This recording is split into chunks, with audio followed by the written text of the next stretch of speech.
So, what's it like to plan a wedding when the entire world is at war? Well, today we're going to find out. We're going to dive into the incredible story of one couple, Betty Carringer and Fred Seaver, to really understand the romance, the rush, and the unique challenges of getting married right in the heart of 1942. And this quote, this one line from Fred to Betty, it really is the emotional core of their entire story, isn't it? It just perfectly captures their spirit. You can tell that for them, this was so much more than just planning a party. It was about diving headfirst into a shared journey, this grand adventure, no matter what kind of chaos was swirling around them. And believe me, the world was throwing a lot at them. Let's set the scene. We're in San Diego. It's the spring of 1942. Pearl Harbor had happened just a few months earlier. The future? Well, it was a giant question mark for absolutely everyone.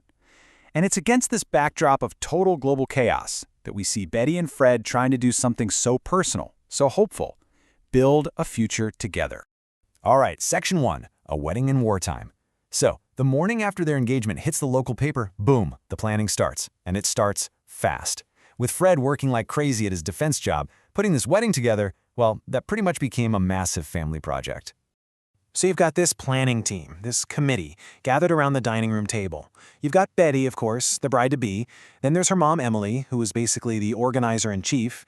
And you can't forget her grandmother, Georgiana, the family's go-to expert on etiquette.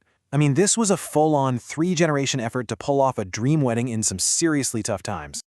Okay, on to Section 2, laying the foundation. And let me tell you, this team did not waste a single second. They jumped right into making those big, foundational decisions. You know, the ones that would shape the entire event. And their efficiency was just wow. I mean, in one of their very first meetings, they basically had a solid blueprint locked down. Check this out. Venue, All Saints Episcopal. Booked. Date, Sunday, July 12th, set in stone. Betty's best friend, Eleanor, she's the matron of honor. And they even had a guest list of 150 people for a reception at the San Diego Women's Club. Done, done, and done. That kind of decisiveness really tells you something about the urgency they were all feeling. But here's where they hit their first big wartime snag. I mean, having a guest list is great, but who could actually show up? With travel restrictions because of the war and just the massive distance, it was a real problem. The biggest question mark of all hung over Fred's four sisters. They lived clear across the country in Massachusetts. Would they be able to make it? Nobody knew. Section 3, the price of a princess. Okay, so now we're getting into the stuff that makes a wedding really feel, well, real. The tangible details. And where do you start? Of course, you start with the dress. Just picture this for a second. They're at Marston's department store. Betty comes out in this simple but just gorgeous white satin gown, and her best friend Eleanor just kind of whispers, "That's the one." You know that moment, that magical feeling when everyone in the room just knows, yep, this is it, this is the one. And this is a detail that really puts you in that time period. The dress was on sale for $60. Now, $60 doesn't sound like a lot to us today, right? But back in 1942, that was a huge expense. Think about it. Fred's big new promotion got him a salary of just over $40 a week. So this dress wasn't just a dress, it was a serious investment. And their choice of rings tells you a lot too.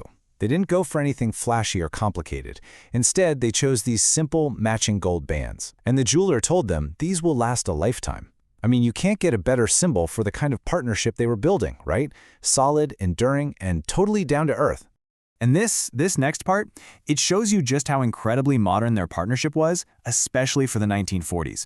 So Betty was a teacher, and she was genuinely worried she'd have to quit her job once they got married.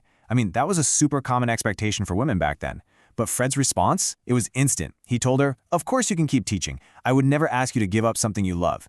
Just like that, it established them as a team of equals right from day one. Now, with all the stress and the never-ending to-do lists, it would have been easy to get lost in the planning. But Fred was really insistent about one thing. They had to keep being, well, them.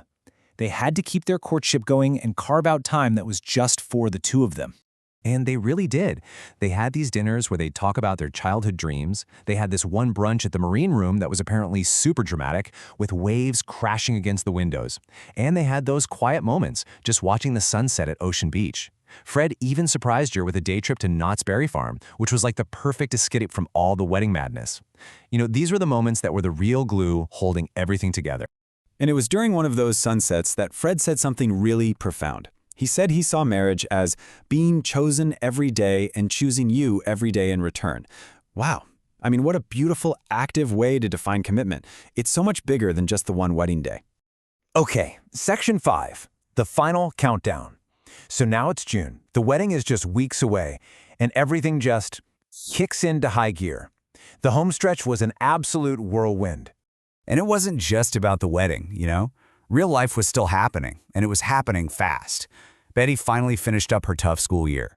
Fred got a big promotion and a raise over at Raw Aircraft. And on top of all that, they managed to plan a one-week honeymoon to Laguna Beach, a desperately needed escape to look forward to. You can just feel the pace picking up here, right? June 19th, 150 invitations are finally in the mail. About a week later, they have the official marriage license in their hands. And then, July 9th, this is a huge deal. Fred's mom and his youngest sister actually arrive all the way from Massachusetts on the train. The final countdown was officially on. And then all the last little puzzle pieces started snapping into place. The flowers, ordered, a mix of white daisies, blue hydrangeas, and white roses. The cake, confirmed. A simple, elegant, three-tiered cake. The menu for the reception, all set. Classic chicken, roasted potatoes, green beans, and rolls. With all those details locked in, they were finally ready. So here they are, just 12 days to go. They're sitting on the family porch swing, which was kind of their special spot. And that moment just puts everything into perspective, doesn't it? 16 months before this, they didn't even know each other. They were strangers. And now, after this incredible whirlwind courtship and just breakneck planning, they were on the verge of becoming husband and wife. Because in the end, the wedding itself was never the destination, was it? It was the starting line. It was the moment that their two separate lives officially became one shared journey. For Betty and Fred, who were racing toward their forever in the middle of this chaotic, uncertain world of 1942, well, their real adventure was just getting started.